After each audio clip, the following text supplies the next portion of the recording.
ETF index mutual funds నేర్చుకుని stock మార్కెట్లో రాణించాలనుకుంటున్నారా? వెంటనే ఈ నెంబర్కి కాల్ చేయండి. నమస్తే రమ్మగారు. నమస్తే జయ. రమ్మగారు, చందమామ కథ ఏదైనా చెప్పండి రమ్మగారు. అనగా ఒక ఊళ్ళో ఒక రాజుగారు ఉన్నారు.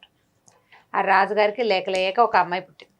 అమ్మాయి పుడితే అప్పుడు ఒక సంస్కృత పండితుడు ఒక ఆయనకి సంస్కృతం వచ్చు, కానీ సంస్కృతంలో రాయటం రాదో ఏదో మొత్తానికి పిల్ల జాతకాన్ని రాసిచ్చాడట. అటు పెట్టుకున్నారు కాగితం. ఈ పిల్ల కొంచెం 5-6 ఏళ్ళు పెద్దదయ్యాక ఆ పండితుడు ఎక్కడికో వెళ్ళిపోయాడు. ఈ సంస్కృత పండితుడు వెళ్ళిపోయిన తర్వాత ఒక పిల్లకి 6-7 ఏళ్ళు వచ్చాక ఎవరినో పిలిచి జాతకం చదవమన్నారు. ఆయన కొన్ని ప్రాకృతంలో కొన్ని సంస్కృతంలో ఇట్లాగా రాసిన దాన్ని వీళ్ళకి చదవలేకపోయారు.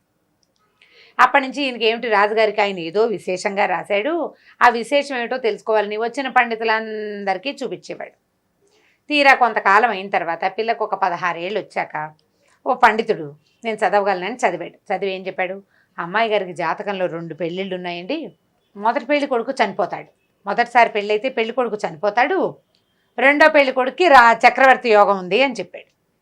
చెప్పేసరికి వీళ్ళు ఏమనుకున్నారు, అయ్యో రాజుగారికి బాధేసింది, అయ్యో లేక పుట్టిన పిల్ల, 2 పెళ్ళిళ్ళ పిల్లని రాణిని ఎలా చేస్తాం రేపు పొద్దున, అందరూ ఏం చెప్పుకుంటారు, ప్రజలలో హాస్యాస్పదం అయిపోతుందని ఆయన చాలా దుఃఖించట.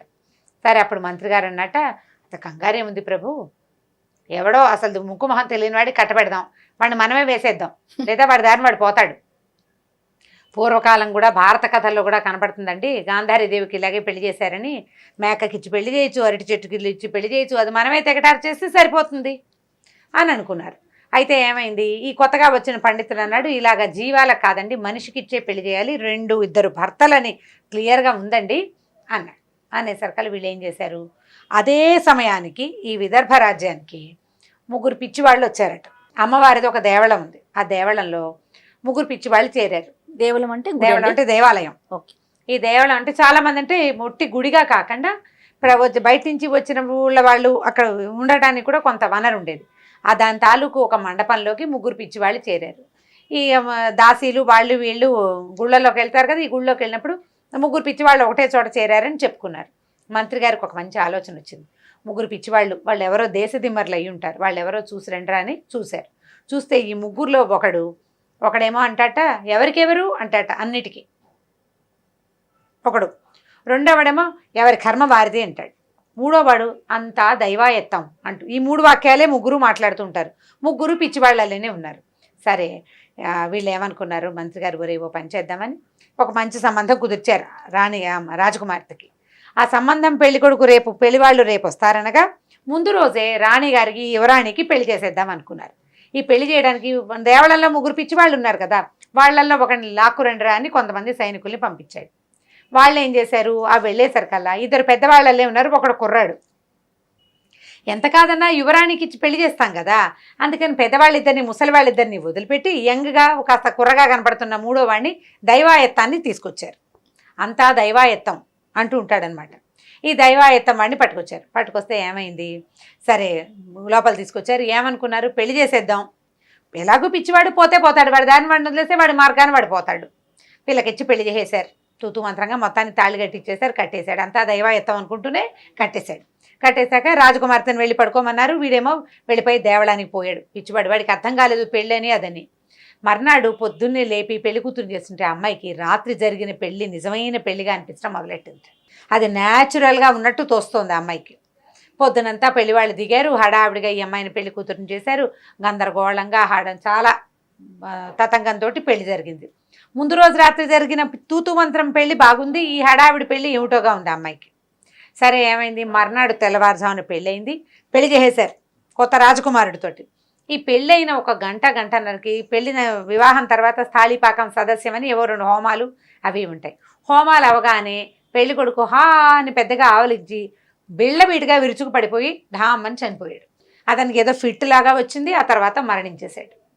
అందరూ హాహాకారాలు చేశారు, ఇదేమిటి ఇలా అయిపోయింది అని చెప్పి. అక్కడి నుంచి ఏమైంది, మంత్రులు వాళ్ళు కంగారు పడ్డారు. ఆ పెళ్లి కొడుకుని వాళ్ళు తీసుకుపోయారు. అందరూ గోలుమని ఏడుస్తున్నారు. ఈ పిల్ల తెల్లబోయి ఇదేమిటి, ముందు రోజు రాత్రి అయిన పెళ్ళే బాగుంది, ఈ పెళ్ళి ఏమిటి ఇలా వికటించిందని అమ్మాయికి చీదర పుట్టేసింది తన మీద తనకే. నేను ఇక్కడ ఉండనని వీళ్ళంతా గందరగోళపడి హడావిడి పడుతుండగానే ఆ అమ్మాయి కాస్త ఈ రాచరికపు బట్టలన్నీ తీసి అక్కడ పారేసి ఓ ఆరెంజ్ కలర్ పాత చీర ఏదో దాసి దాన్ని కనపడితే ఆ చీర కట్టుకుని ఇంటి నుంచి బయటకు వెళ్ళిపోయి ఈ మంత్రి గారు అన్నాడు, ఏమంటే జ్యోతిష్కుని తెస్తాను ప్రభు, ఈవిడు పోయాడు, ఒకవేళ పిచ్చివాడిని పట్టుకోద్దామంటే ఈయన నీ మొహల్లా ఉంది, వెధవ జ్యోతిష్కుల్ని ఇంకా పిలవకు, వాళ్ళన్నీ జరిగిపోయినవి చెప్తారు, జరగాల్సిన ఒకడు కూడా సరిగ్గా చెప్పడు, పిచ్చి వెధవరా వాడు, దైవాయత్తం తప్పిస్తే వాడికి రెండో మాట్లేదు, జీబు గడ్డము వాడును, వాడు రాజవ్వబోయాడా నీ మొహల్లాగా, వాడు నాకు అక్కర్లేదు, పోతే పవన్ అక్కర్లేదు, పిల్లకి పెళ్లి కాకపోతే పీడా పోయి దీన్నే రాజుని చేద్దాం అనుకున్నారు.